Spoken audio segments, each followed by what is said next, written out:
세상에는 두 종류의 사람이 있는 것 같습니다.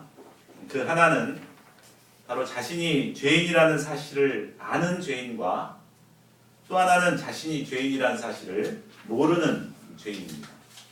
똑같이 다 죄인인데 아는 죄인이 있고 모르는 죄인이 있습니다. 요즘 세상을 떠들썩하게 하는 구원파가 이단인 분명한 이유는 바로 자신들이 주장하는 구원관을 기초로 죄인이라는 사실을 인정하지 않는 데 있습니다. 성경은 의인이 없나니 하나도 없고 모두가 다 죄인임을 증거하고 있습니다. 그런데 문제는 우리가 죄인이라는 사실을 깨닫지 못하는 데 문제가 있습니다. 우리는 먼저 나 자신이 얼마나 죄인인가 이것부터 깨달아야 합니다. 그래야 할 때 우리는 애통한 심정으로 예수님께 나올 수가 있게 됩니다. 또한 죄인을 부르러 오신 예수님께서는 이런 우리를 영접하시고 죄로 병든 우리의 내면을 치료해 주십니다. 이 시간 저희가 죄인됨을 깨닫고 죄인을 부르러 오신 예수님께 믿음으로 나갈 수 있기를 기도합니다. 그래서 참 병을 치료받고 또 사죄의 은혜를 덧입는 축복의 시간이 될 수 있기를 간절히 기도합니다. 1절을 보십시오. 예수님께서 가다라 지방 곧 거라사 지방에서 광인을 고치신 후에 다시 배를 타고 본동네인 가버나움에 이르셨습니다. 이때 어떤 사람들이 한 중풍병자를 침상에 누인 채로 예수님께로 데리고 왔습니다. 이 사건을 마가복음에서는 좀 더 자세하게 기록해 놓았습니다. 한 집에 예수님께서 머무르셨는데 사람들이 소문을 듣고 가득 와가지고 문 앞에라도 사람들이 이렇게 가득 차가지고 들어올 수가 없는 상황이었습니다. 이때 지각을 한 중풍병자를 메고 온 네 사람이 더 이상 이제 예수님 앞에 들어갈 수가 없기 때문에 참 고심하다가 위로 올라가지고 지붕을 뚫고 예수님이 지금 한참 은혜스럽게 설교하는 도중에 지붕을 뚫고 이제 중풍병자를 예수님께 데리고 왔습니다. 중풍병은 당시에는 아주 불치의 병으로 고칠 수 없는 병이었습니다. 더군다나 본문의 중풍병자는 심상체로 들어온 것을 볼 때 사족을 움직이지 못하는 아주 중증의 환자였음을 알 수 있습니다. 이런 중풍병자를 예수님께 데리고 오려면 그에게 영적인 소원도 심어야 되겠죠. 그리고 강권해가지고 데리고 와야 합니다. 그래서 많은 노력과 정성이 필요합니다. 무엇보다 장애물 앞에서 포기하지 않고 간절한 목자 심정으로 도전해야만 예수님께 데리고 갈 수가 있었습니다.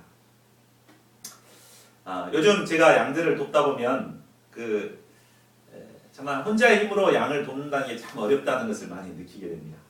양들이 이제 중풍병자들과 같아가지고 영적인 소원이 전혀 없습니다.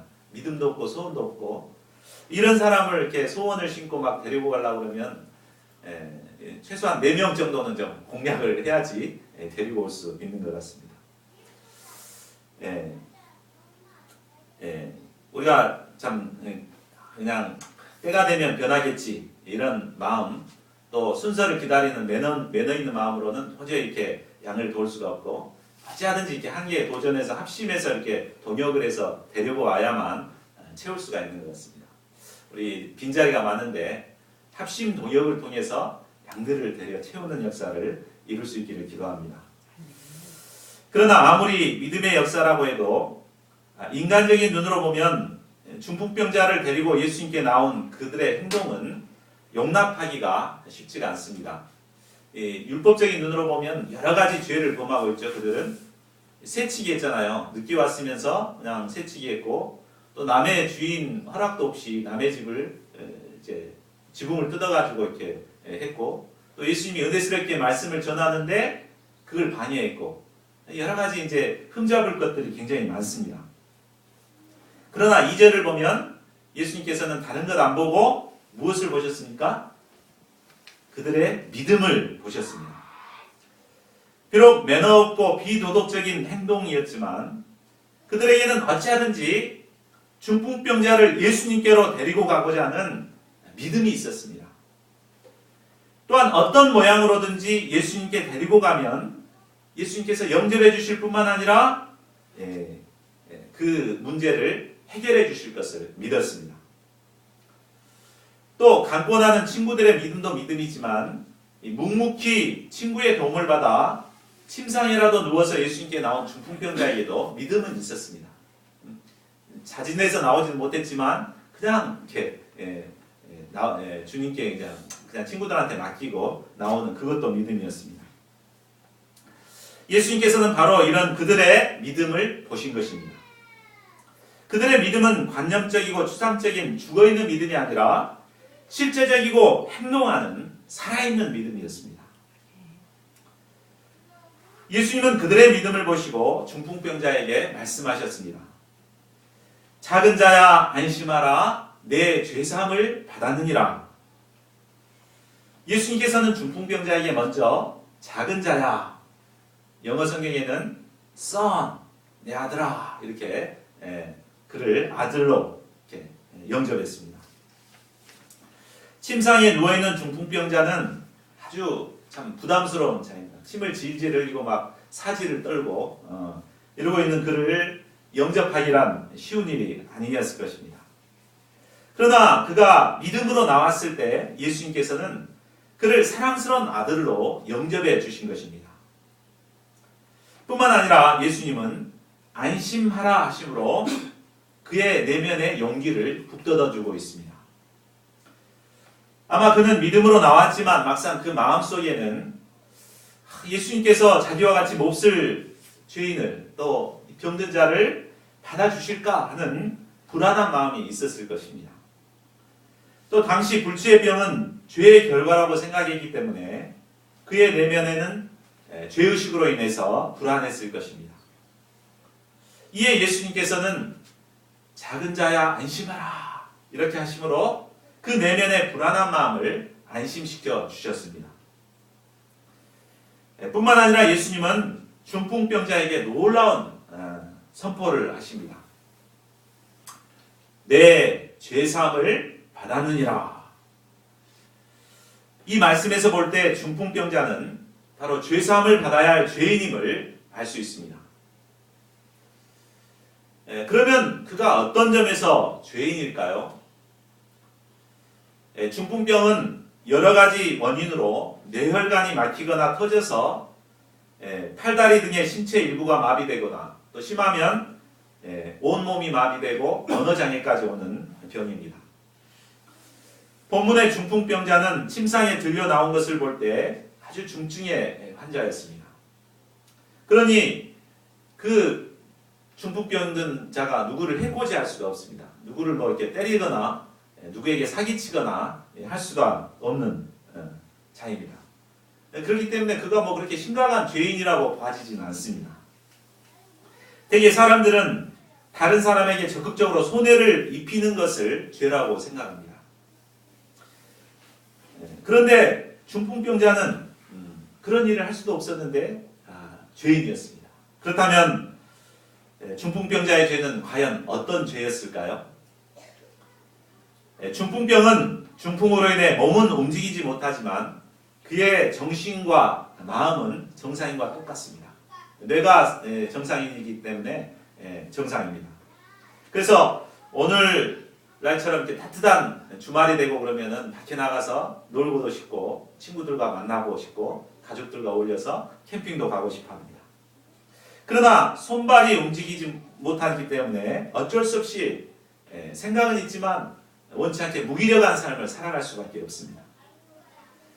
또 살아가기 위해서 모든 것을 다른 사람의 도움을 받아야 합니다. 그래서 사람을 의존하면서 살아가야 합니다. 그리고 사람들이 제대로 자신이 원하는 만큼 도와주지 않으면 원망하고 불평하고 또 다른 사람과 비교하고 그렇게 살아갑니다. 바로 성경은 이처럼 무기력과 의존심, 원망과 불평으로 살아가는 그것이 바로 심각한 죄임을 말해주고 있습니다. 하나님께서 인간을 지으실 때는 인간을 자립적인 정복하고 다스리는 존재로 지으셨습니다. 그러나 사람이 이런 자신의 그 사명을 감당하지 못하고 의존적이 되고 무기력하고 원망하고 불평하고 이렇게 살아가는 것 그 자체가 바로 하나님 앞에서 해결해야 할 심각한 죄라는 것입니다. 중풍병자의 문제는 겉으로 볼 때는 중풍병이 그 근본 문제인 것 같습니다. 중풍병만 낫게 되면은 모든 인생 문제가 해결되고 행복한 신앙생활을 살 것처럼 보입니다. 그렇게 보이죠? 그러나 이 내면의 이 죄 문제가 해결되지 않는 한 중풍병이 치료된다 하더라도 여전히 그는 죄 가운데 살아갈 수밖에 없습니다. 반면에 그의 내면의 중풍병이 해결되면 어떤 상황에서도 인간 본연의 생명력 있는 삶을 살아갈 수가 있습니다. 송명희 시인은 나면서부터 뇌성마비로 팔다리를 제대로 움직이지 못하고 남의 도움이 없이는 화장실도 갈 수가 없이 태어났습니다. 글도 제대로 쓸 수가 없기 때문에 한자를 쓰려면 온몸을 비틀어 가지고 한자를 겨우 이렇게 고통스럽게 써야 했습니다. 그녀는 이로 인해 인생을 저주하고 자신을 낳아준 부모를 원망하고 저주스러운 인생을 살았습니다. 그래서 자살하고 싶은 충동에 사로잡혀 자살하고 싶어도 자살을 못했습니다. 그러나 그녀가 예수님을 만나 죄사함을 받았을 때 그녀의 삶은 완전히 달라졌습니다. 그녀는 육신의 고통을 통해 예수님의 십자가를 배우고 감사와 찬송과 감격이 넘치는 시를 쓰게 됐습니다. 내가 이렇게 고통스러운데 예수님은 십자가에 달려서 얼마나 고통스러웠을까. 그러면서 예수님의 사랑을 더 깊이 깨닫고 정말 정상인이 쓸 수 없는 그 아름다운 사랑을 시로써 표현해냈습니다. 이런 시를 통해서 하나님께 영광을 돌렸습니다. 오늘 어린이들이 함께 예배 볼 줄 알고 지금 영상 만화를 준비했는데 한번 보겠습니다. 태어날 때 의사의 실수로 뇌를 다쳐 뇌성마비 판정을 받은 아기가 있었습니다. 아기의 부모는 가난 때문에 치료는커녕 제대로 된 음식조차 해줄 수가 없었습니다. 어린 시절의 고통은 마음까지 멍들게 했고 사춘기 소녀가 된 아이는 삶을 저주하며 반항했습니다. 한창 호기심도 꿈도 많은 10대 소녀의 시간은 도리어 극심한 절망감을 가져왔습니다. 일어서기도 어려운 몸을 일으켜 창밖을 바라보면 모든 게 자신과는 상관없는 꿈만 같았습니다. 아무도 없는 빈 방, 소녀가 부르짖을 대상은 하나님뿐이었습니다. 원망도 투정도 하나님 앞에 쏟아놓았습니다. 그러자 눈물과 땀에 젖은 소녀의 가슴에 빗줄기가 들어오기 시작했습니다. 하지만 가난과 외로움은 여전했습니다. 휠체어도 없이 작은 방 안에서 눈물 흘리는 날도 계속되었습니다. 그때 하나님의 분명한 음성이 한편의 시로 들려왔습니다. 소녀는 토막 연필을 쥐고 그 시를 받아 적기 시작했습니다. 삐뚤삐뚤한 글씨는 소녀의 고백이었습니다. 이 시는 노래가 되어 많은 사람들에게 불리우게 된 나라는 찬양입니다. 온몸으로 하나님께 시를 쓰는 이 여인은 송명희 시인입니다. 그녀는 시를 쓰면서 불편한 몸을 일으켜 곳곳마다 다니며 간증을 했습니다. 수많은 건장한 사람들도 송명희 시인의 간증 앞에서는 한없이 작아졌습니다. 한 번은 세상에 알려지게 된 송명희 시인에게 미국에서 치료를 받게 해주겠다는 후원자가 나섰습니다. 하지만 그녀는 작은 몸을 뒤척이며 조용히 말했습니다. 주님이 만들어 놓으신 이대로 그냥 살겠어요. 난 이대로가 좋아요. 해나나 제대로 죽이기 어려운 몸으로 공평하신 하나님을 노래하는 시인 송명희 시인은 가는 곳마다 지금도 이렇게 고백하고 있습니다.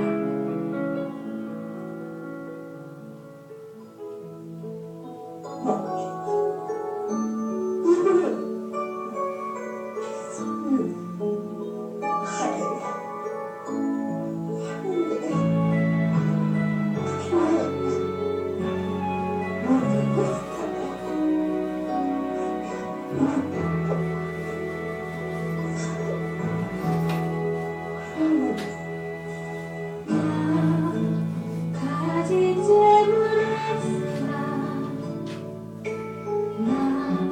남이 가진 지식 없으나 남에게 있는 건강 있지 않으나 남이 없는 것 있으니 가진 재물 없으나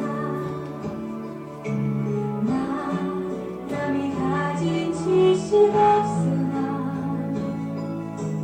남에게 있는 건강 있지 않으나 남이 없는 것 있으니 남이 못 본 것을 보았고 남이 듣지 못한 음성 들었고 남이 받지 못한 사랑 받았고 남이 모르는 것 길을 달았네 공부하신 하나님이 남이 가진 건 나 없지만 공부하신 하나님이 남이 얻은 것 갖게 하셨네 남이 얻은 것 갖게 하셨네.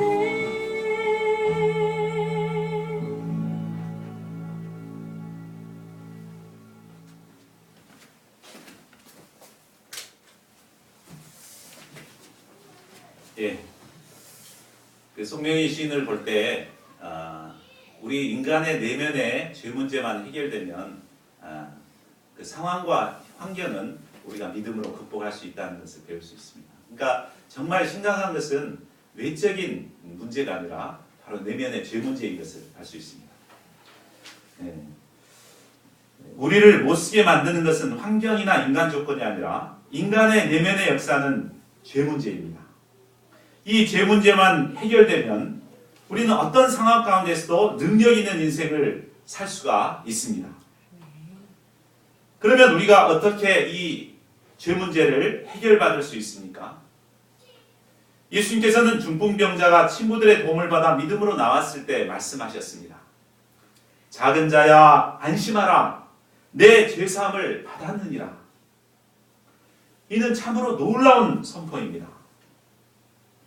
죄 문제는 율법을 지키거나 선행이나 고행을 하는 등 인간의 힘과 의지로 이런 노력으로 해결할 수 없습니다.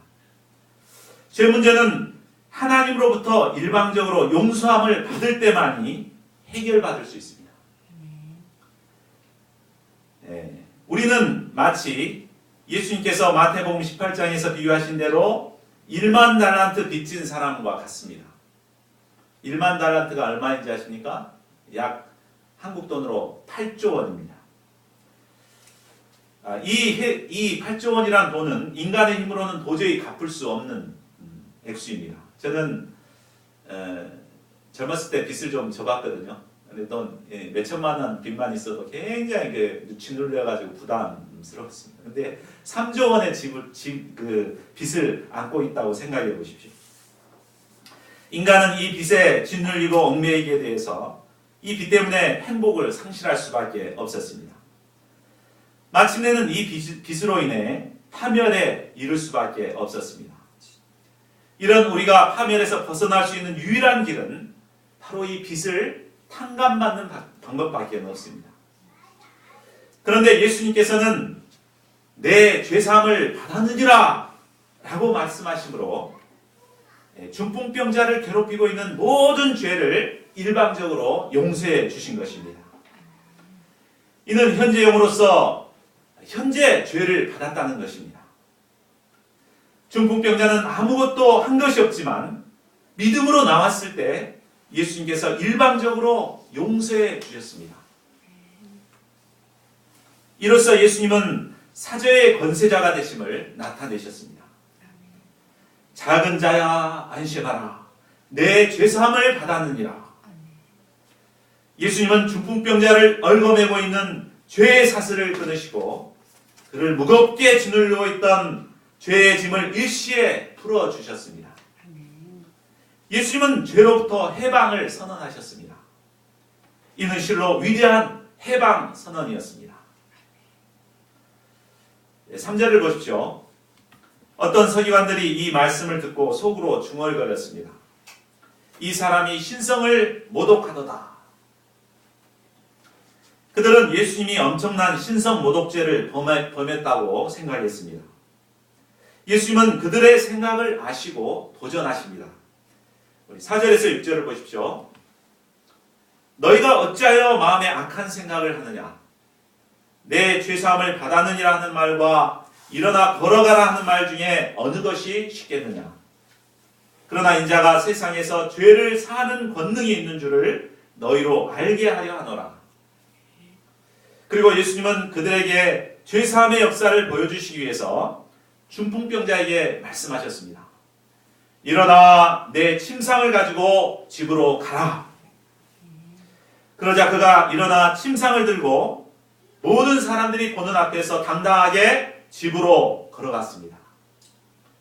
예수님께 올 때 그는 내 친구의 도움을 받아서 정말 무기력한 모습으로 누워서 왔지만 이제는 혼자 스스로 자신의 침상을 들고 당당하게 걸어갔습니다. 무리들은 이를 보고 두려워하며 이런 권세를 사람에게 주신 하나님께 영광을 돌렸습니다. 여기서 우리는 죄사함을 받는 역사는 결코 관념적이라거나 추상적인 것이 아니라 실제적인 것임을 알 수 있습니다. 사죄의 역사는 이처럼 사람을 변화시키는 능력이 있습니다. 무기력하던 자가 박력 있고 생명력이 넘치는 자로 변화됩니다. 남을 의존하던 자가 자립적인 자로 변화됩니다. 또한 원망과 불평을 일삼던 자가 감사하는 자로 변화됩니다. 어둡고 운명적인 자를 밝고 긍정적인 자로 변화시켜줍니다. 죄사함을 받을 때 모든 연약함을 극복하고 이처럼 능력 있는 인생을 살 수 있습니다. 죄사함을 받을 때 인생관이 달라지고 가치관이 달라지고 인생 목적이 달라지고 또 소망이 달라집니다. 9절을 보십시오. 예수님께서 중풍병자를 고치신 후에 그곳을 떠나 지나가시다가 마태라고 하는 세리가 세관에 앉아있는 것을 보셨습니다. 당시 세리는 공인된 죄인이었습니다. 세리는 원수나라 로마의 앞잡이 노릇을 하며 고통하는 백성들을 착취했습니다. 세리는 로마와 계약을 맺어가지고 일정 금액만 로마에게 주고 나머지 것은 자신이 착복을 했습니다. 그렇기 때문에 이스라엘 백성들은 이 세리를 공인된 죄인으로 손가락질하였습니다. 세리의 특징은 이기적이라는 것입니다. 다른 사람들이 나를 어떻게 보든 자기만을 위해서 사는 것입니다. 또 물질을 최우선적으로 생각하며 살아가는 자입니다. 그들은 모든 것을 자기를 위해서 했습니다. 그들은 자신의 행복을 위해서 민족도 팔고 동족도 팔고 자기 양심도 팔고 명예심도 팔고 인간의 고귀함도 팔아버렸습니다. 우리는 먹고 살기 힘든 세상에서 살아남기 위해서 이처럼 이기적이 되는 것은 자연스러운 거 아닌가 이렇게 생각하기 쉽습니다. 우리 세월호 사건 봤지만 얼마나 사람들이 이기적입니까? 자기만을 위해서 남들이 옆에서 죽어가는데도 자기만을 위해서 살아갑니다. 그러나 성경은 어떤 상황에서도 이기적으로 사는 것은 죄라고 규정하고 있습니다. 인간은 본래 하나님의 영광을 위해서 또 이웃을 위해서 살도록 지음을 받았습니다. 그러므로 이런 삶을 살 때 우리는 이웃을 위해 살아갈 때 진정한 기쁨을 누릴 수 있습니다. 자기만을 위해 살아가는 이기적인 삶은 본래 인생에서 벗어나간 빗나간 인생이었습니다. 그러나 당시 세리는 되고 싶다고 해서 아무나 될 수 있는 것은 아니었습니다. 그만큼 실력이 있고 지성을 갖춰야만 가능했습니다. 마태가 세리가 될 수 있었던 것은 그만큼 그는 실력을 갖고 있었기 때문입니다. 그런데 그는 그 능력과 실력을 남을 위해서 사용하지 않고 바로 자신을 위해서 사용했습니다. 그는 하나님께서 주신 능력과 재능을 이용해서 남을 속이고 해치고 괴롭혔습니다. 그런데 그가 자신의 행복을 위해서 이기적인 삶을 살았을 때 행복할 것 같았지만 전혀 행복하지 않았습니다. 오히려 정반대로 불행했습니다. 원하는 물질은 많이 모았지만 전혀 행복하지가 않았습니다. 사람들은 그를 보고 손가락질했습니다. 그는 진정한 친구도 없었습니다. 내가 인생을 잘못 살았구나 깨달을 때는 이미 늦었습니다. 돌이킬 수도 없고 참 이게 아닌데 하면서 세관에 그저 털썩 앉아가지고 아마 멍 때리고 있었을 것 같습니다. 그의 인생은 마치 캄캄한 밤에 방향을 잃고 표류하는 배와도 같았습니다. 예수님은 세관을 지나가시다가 바로 이런 마태를 보셨습니다. 사람들은 그를 볼 때 저런 주기놈 하고 정죄했지만 예수님은 그를 긍휼과 자비의 눈으로 보셨습니다. 사람들은 그의 겉모습만 보고 판단했지만 예수님은 그의 내면의 고독을 보시고 그의 방황을 보시고 깊이 이해하셨습니다. 그가 고독과 죄의식으로 울부짖고 있음을 예수님께서는 보셨습니다. 그가 절망 가운데서 빛을 찾고 있음을 보셨습니다. 예수님은 그를 긍휼과 자비의 눈으로 보실 뿐만 아니라 그에게 소망을 가지셨습니다. 그가 변화되기만 하면 누구보다도 희생적이고 사랑이 풍성한 하나님의 사람이 될 가능성을 보셨습니다. 예수님은 그의 문제가 반향의 문제임을 아시고 그에게 말씀하셨습니다. 나를 쫓으라. 이 말씀은 자기를 중심한 이기적인 삶을 청산하고 이제 예수님께 목적과 소망을 두고 예수님을 중심한 제자의 삶을 살라는 말씀입니다. 이는 세리 마태에게 임한 은총의 부르심이었습니다. 예수님의 초청의 음성을 들은 마태는 그 즉시 모든 것을 버려두고 예수님을 쫓았습니다. 그는 안정된 직장을 버리고 또 세상에 대한 모든 미련도 버렸습니다. 그가 이처럼 믿음으로 견탄하기까지는 쉽지만은 않았을 것입니다. 그는 예수님의 제자로 부르심을 받았을 때 나같이 허물 많은 죄인이 어떻게 예수님의 제자가 될 수 있겠는가 하는 불의한 생각도 들었을 것입니다. 또한 돈 버는 재미, 돈 모으는 재미, 돈 쓰는 재미 등 이 세상의 잔재미를 버린다는 것도 쉽지 않았을 것입니다. 그러나 그는 다만 예수님만을 바라보고 이 모든 것을 버렸습니다. 그리고 예수님을 쫓았습니다. 그가 분명한 결단을 통해 예수님을 쫓았을 때 그의 심령에는 천국의 빛이 밝게 비추었습니다. 인생이 무엇인가 막 고독을 씹던 그가 내면에 어둠이 물러가고 생명의 빛이 임했습니다. 생명과 평화가 차고 넘쳤습니다. 그는 예수님의 은혜와 사랑과 생명의 세계로 들어가게 되었습니다. 그는 잃어버렸던 생명을 되찾은 기쁨으로 충만했습니다. 10절을 보십시오. 그는 이 구원의 은혜에 감사해서 그에게 돈을 투자해서 큰 잔치를 벌였습니다. 그리고 같은 세리들, 죄인들을 초청했습니다. 마태의 집에서 아름다운 천국잔치가 벌어졌습니다. 예수님은 세리들과 함께 어울려 맛있게 음식을 드셨습니다. 예수님은 그들과 함께 식사하심으로 그들의 내면의 모든 아픔과 상처를 위로하시고 싸매 주셨습니다. 예수님께서 세리와 죄인들과 함께 식사하신 것은 새로운 역사였습니다. 11절을 보십시오. 천국잔치가 한창 무르익어갈 때 냄새를 맡고 찾아온 종교 경찰들이 있었습니다. 그들은 바로 바리새인이었습니다. 그들은 예수님이 세리와 함께 식사하는 것을 보고 제자들을 비난했습니다. 예수님을 비난하기 좀 그래서 제자들을 비난했습니다. 어찌하여 너희 선생은 세리와 죄인들과 함께 잡수시느냐? 그들은 율법주의자들로서 스스로 의롭다고 생각하는 자들이었습니다. 그들은 세리들은 소망이 없다고 생각하고 공인된 죄인들로 여기고 부정타기 때문에 함께하지 않았습니다. 세리들과 함께 먹고 마신다는 것은 죄인들이나 하는 일이지 자기 같은 의인들은 할 수 없는 일이라고 생각했습니다. 그들에게는 죄인에 대한 이해나 사랑이 전혀 없었습니다. 예수님은 이런 그들에게 자신이 왜 세리와 죄인들과 함께 먹고 마셔야 하는가 그 이유를 설명해 주십니다. 12절을 보십시오. 건강한 자에게는 의사가 쓸데없고 병든 자에게라야 쓸데있느니라.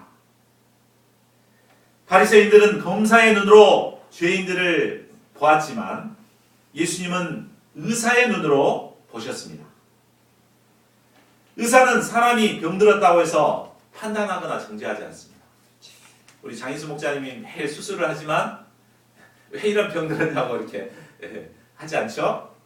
그것처럼 의사는 병자를 고치는 것이 사명이기 때문에 어떻게 하면 고칠까? 어떻게 하면 참 건강을 회복시켜줄까? 이런 데 관심을 갖습니다.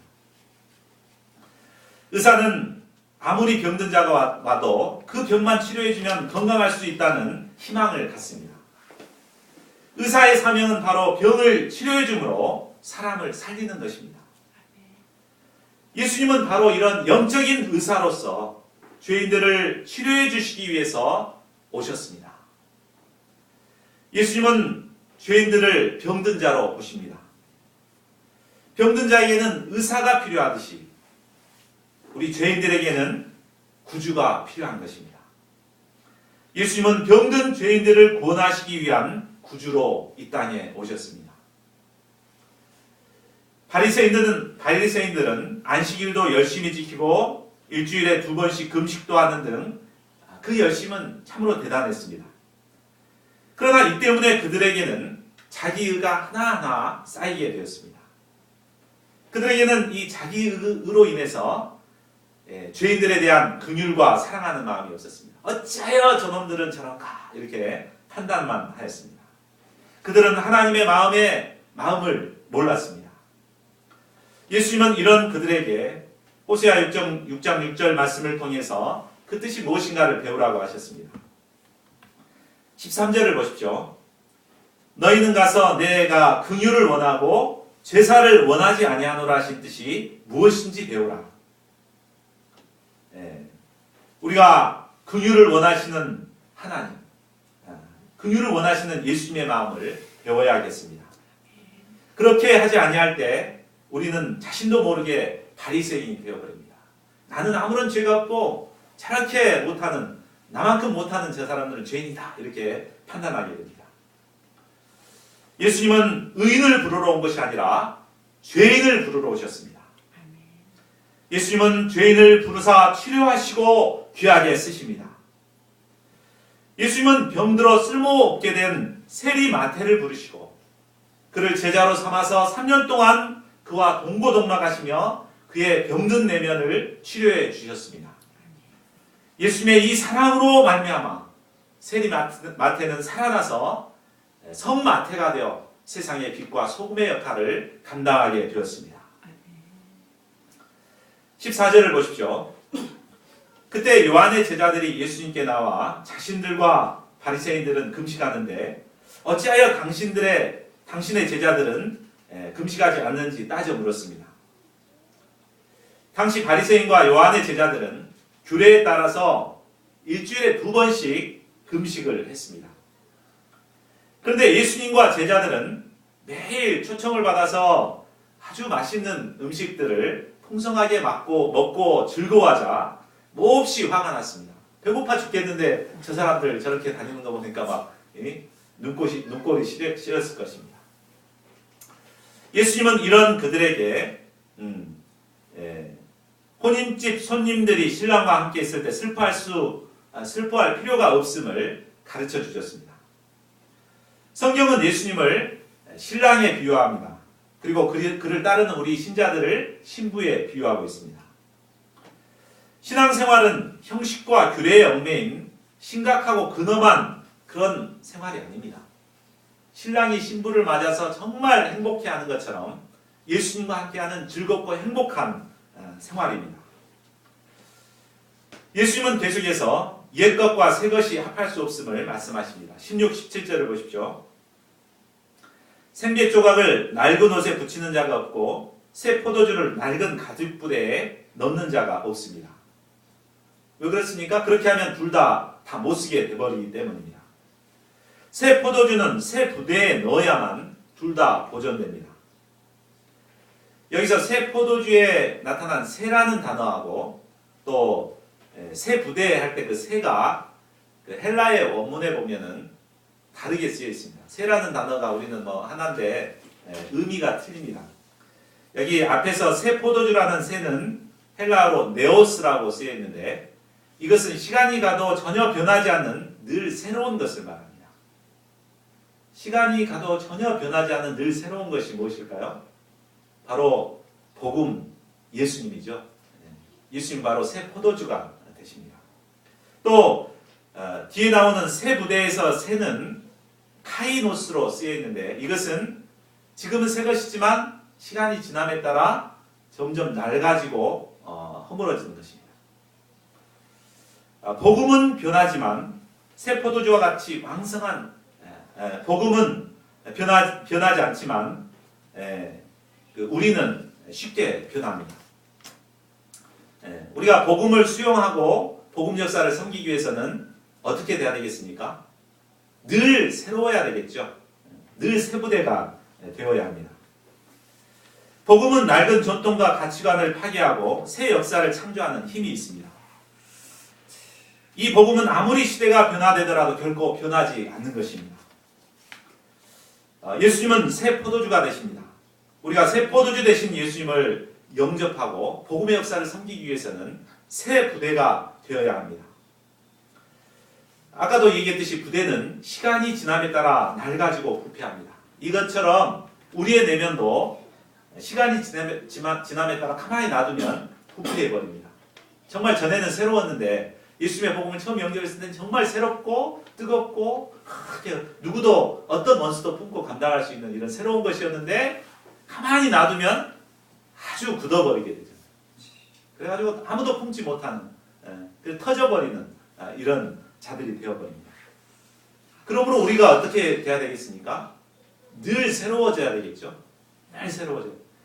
나의 죄를 발견하고 예수님 앞에 나가서 사죄의 은혜를 받고 또 치료를 받고 늘 새로워지고 오늘도 새롭고 내일도 새롭고 계속해서 이런 새로워지기 위한 투쟁을 해야만 우리가 복음을 수용할 수 있고 복음의 역사를 섬길 수가 있는 새 부대가 될 수 있는 것입니다. 저희 모두가 날마다 예수님의 십자가 앞에 나가서 새로워짐으로 하나님께서 쓰실 만한 새 부대들이 될 수 있기를 간절히 기도합니다. 아멘. 결론을 맺겠습니다. 죄인을 부르러 오신 예수님께서는 이 시간 저희들도 부르고 계십니다. 아멘. 우리는 어떤 점에서 죄인입니까? 만약에 우리가 죄가 없다고 한다면 요한일서 1장 8절에 나온 대로 스스로를 속이고 진리가 우리 가운데 없는 것입니다. 우리는 죄인입니다. 우리는 중풍병자처럼 무기력하고 의존하고 원망하고 불평하는 죄인입니다. 세리마태처럼 자신만을 위해 살아가는 이기적인 죄인입니다. 바리새인처럼 율법적인 눈으로 하나님의 역사를 정죄하고 판단하는 죄인들입니다. 그러나 절망할 필요가 없습니다.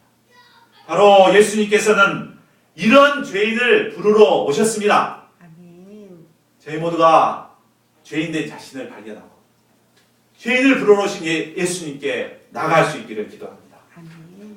우리 안에서 새롭게 될 수 있기를 간절히 기도합니다. 아멘. 요즘 말씀 13절을 읽고 우리가 시간 죄인을 부르러 오신 예수님 앞에 통성으로 나가는 기도를 드리고자 합니다. 먼저 13절을 함께 읽겠습니다. 시작.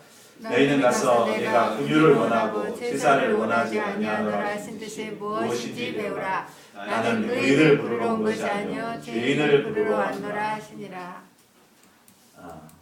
오늘 말씀을 통해서 우리가 죄인인 것을 발견했습니다. 바로 중풍병자와 같은 죄인이요, 세리와 같은 죄인이요, 또 바리새인과 같은 죄인인 것을 발견했습니다. 저희가 자신의 죄인됨을 인정하고 이 시간 우리를 부르신 예수님 앞에 믿음으로 기도하며 나아갈 수 있기를 기도합니다. 이 시간 통성으로 우리 주님을 한번 부르겠습니다. 주여! 통성으로 한번 3번 부르시고 통성으로 기도하겠습니다. 시작. 주여! 주여! 주여! 다시 통성으로 주님을 부르시겠습니다. 시작. 주여! 주여! 주여! 통성으로 기도하겠습니다. 하나님 아버지, 죄인을 부르러 오신 예수님, 저희는 죄인인 것을 고백합니다. 하나님 아버지, 중풍병자와 같이 무기력하고 사람을 의존하고 원망하고 불평하는 죄인이었습니다. 하나님 아버지, 세리처럼 이기적이고 자기만을 위하는 죄인이었습니다.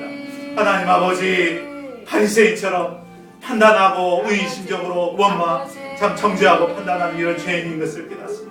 아버지 하나님, 저희가 죄로 말미암아 멸망받을 죄인인 것을 고백합니다. 하나님 아버지, 그러나 예수님께서는 이런 죄인인 우리를 구원하시기 위해서 오셨습니다. 아버지 하나님, 저희가 이 예수님 앞에 믿음으로 나갈 수 있기를 기도합니다. 하나님 아버지, 죄인됨을 인정할 수 있도록 도와주시고 하나님 앞에 믿음으로 나가는 저희들이 될 수 있도록 역사하여 주시옵소서. 한 분 한 분의 심령 가운데 나를 부르신, 죄인을 부르신 예수님의 음성을 듣게 도와주시고 이 시간 믿음으로 나갈 수 있도록 역사하여 주시옵소서. 하나님 역사하여 주시옵소서. 믿음으로 나갈 수 있도록 역사하여 주시옵소서. 아카라카사 스리로도와스티시로라스 아바카타라스와스티데베스 아바카타라스와스티데베스 아바알라다라도와스카시로라다바 카케다라시 아랄라다와스카스티데베 카타라스와스티데베 카타라시 아바스 카테도로와스티시라바스키시로.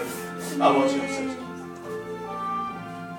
아버지 하나님, 죄로 말미암아 죽을 죄인을 사랑하셔서 이 땅에 저희를 부르러 오신 것을 감사를 드립니다.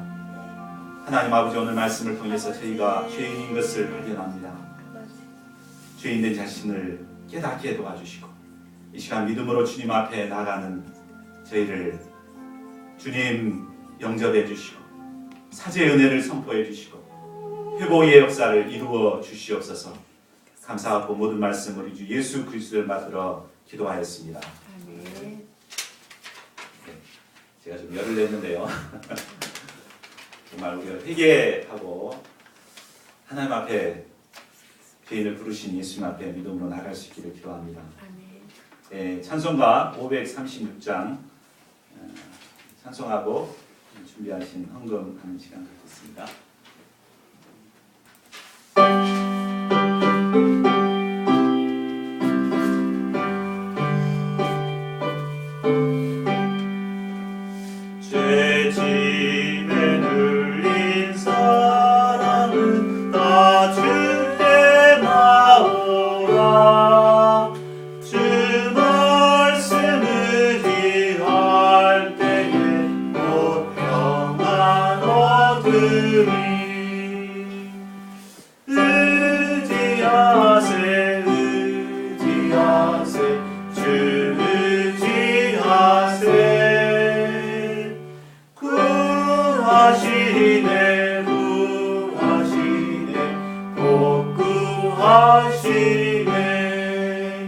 참 구하시네